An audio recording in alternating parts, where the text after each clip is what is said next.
Okay, I'm going to be talking about mullein, so I wanted to show you.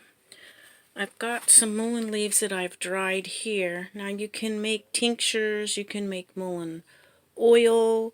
If you make a mullein oil where you extract it into the oil, that would be good. I think a good combination might be, because people also make like a garlic oil and maybe some St. John's wort with the mullein. Mix them together would probably work really well for ear infections. I haven't tried it. My kids are past that. They're grown, and my grandkids don't seem to have a problem with that. So, because they're bigger too. And they're just kind of past that stage. Another thing that we did when my kids were little is I had a friend that was actually two friends that were chiropractors, and they were that long, the eustachian tube gets clogged up, especially when they're young. And he would do this little thing where he kind of pulled on the bottom of the earlobe pretty good, would give it little yanks, and it pulled that eustachian tube a little straighter because they aren't grown yet, and the eustachian tube's more horizontal than vertical. And we would do that all the time, like play a game with my daughter, because when we learned about that, she had a lot of ear infections, and then she finally got rid of the ear infections that way because it helped to drain that eustachian tube. And I didn't know as much about herbs back then to know how to use them. But they say mullein is really good for that. It's actually the flowers that they use for, not the leaves. If I said leaves, I'm sorry. It's the flowers from the first year you don't get the flowers. So the flowers come up probably the second year. And a long, tall stalk goes up. But I'm going to take you out and show you what I've got growing in the garden, and we'll talk a little bit more about it. You can definitely tell that it is fall. Look at all these leaves. Of course, I collected a lot of them and I put in my beds because it's really good to put your plants to bed with. And look here, it's November and I've got tomatoes. So strange. Okay, looks like my Swiss chard is growing. Alright, I had showed you this. I'm going to play another video if I can find it a while ago when these were coming up and the chickens decimated when they came back. And actually, I have been picking leaves off this. They have really been growing back and drying them. That's what you saw in that jar.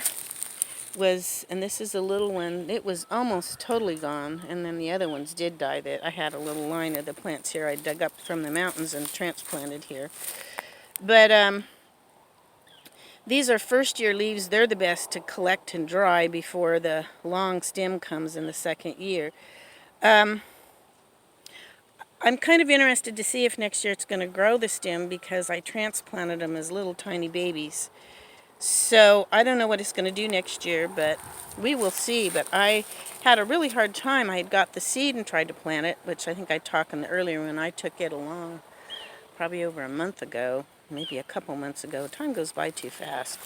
But they just keep growing new leaves, and I keep picking some. I always leave some, of course, so it'll keep growing because the plant needs its leaves.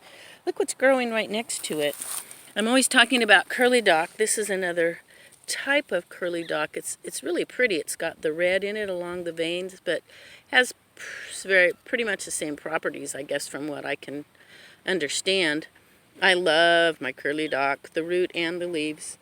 I'll probably be digging this root up come spring when the ground is soft.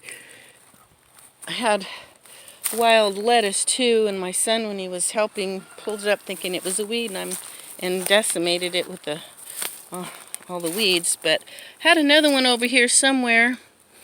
It's underneath all these tomato vines. I know, here it's almost Thanksgiving and I've got tomatoes, and this one's actually still putting out tomatoes. I need to check that one. Come pick it in a little bit. But anyway, back to the mullein. It's good for a lot of things. Now, a little history on it. Years ago, these leaves can get really big, and if you ever feel them, they are really soft and woolly feeling. They're really nice. I understand that years ago people used to take when the leaves got really big and they would use them for diapers because it's really good for the skin. You can put it on the skin for skin infections, sores, all that kind of stuff. But it's mainly known for respiratory health. It's really, really good, like things for asthma, that kind of stuff. People used to smoke it too. I don't know about smoking. I don't like the idea of smoking, but that's what people used to do that had asthma years ago. It's a demulcent, an expectorant, which means, it helps to get the mucus, discharge the mucus when you have a respiratory infection. It's an astringent. Its leaves and flowers are rich in what's known as saponines, and that's what's really thought to be help the respiratory system. Also, I talked about how it's good for the skin. You could put it on wounds and wounds, burns, hemorrhoids. And here's another little tidbit that I found. I don't drink alcohol except for my tinctures, haha. But I can't, even my tinctures, I have to be careful because it burns my stomach. I have a really super sensitive stomach. I don't know if I might try using glycerin. I don't know, from what I've studied on it, I don't know that if that's going to really extract it as good as a high content alcohol, but maybe.